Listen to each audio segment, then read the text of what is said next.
నమస్కారం కాంతమ్మ గారు. నమస్కారం కార్తీక్ గారు.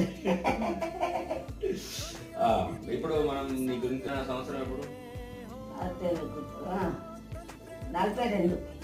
1942. సో 1942 నుంచి నువ్వు 1942లో ఉన్నావా? 1942లో మీరు ఏం గేమ్స్ ఆడుకుంటున్నారు? అప్పుడు చిన్న పిల్ల శాంతి పిల్ల అంటే నువ్వు కొంచెం పెద్ద అక్కడ నుంచి ఒక 5 సంవత్సరాల అప్పుడు ఆడలేదు. అదే చెప్తున్నా కదా, లంగొట్టి ఆట, రాయి ఆట, అట్లా అంతే. ఎక్కడ పంపరు, అస్సలు పంపరు. ఎక్కడ పంపితే పిల్లలు అప్పుడు చాలా మంది పట్టుకుపోతారు కదా, ఆ భయానికి ఎక్కడ పంపరు, ఇంట్లోనే ముగ్గురు చదువు పంపితే అంటే అట్లా కాదు. చిన్నప్పుడు అక్కడ ఇప్పుడైతే చిన్న పిల్లలు అందరూ పబ్జీలు ఆడుకుంటారు, మొబైల్ తీసుకుంటూ ఆడుకుంటారు. మీరు అట్లా చిన్నప్పుడు ఏం చేస్తుండే? ఏం లేదు, అది రాయి